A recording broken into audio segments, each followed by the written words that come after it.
Hey everybody, on your Kohler 800 tower system, replacing the water pump impeller, first remove the access panels.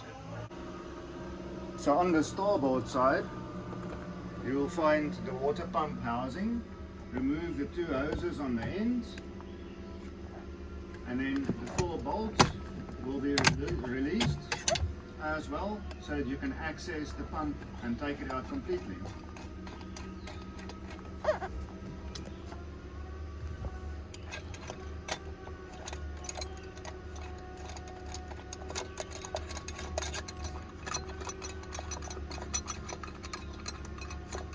Make sure not to drop any of the bolts, as they will be difficult to find.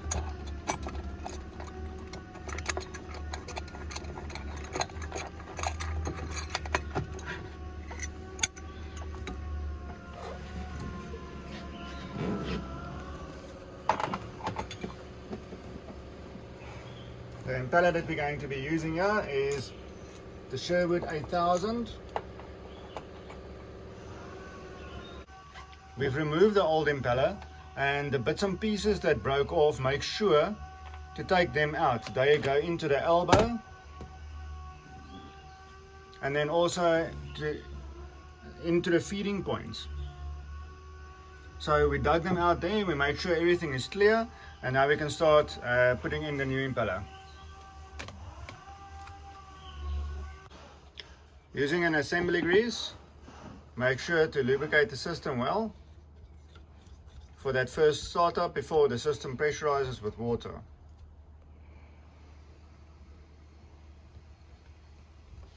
You'll note that this impeller has got a keyway, so make sure to line up your keyway relatively to the one on the generator itself.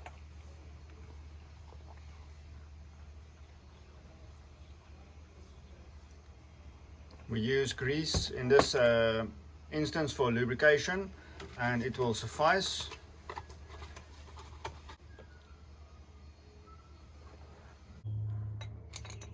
Replace your cap and reverse assembly steps.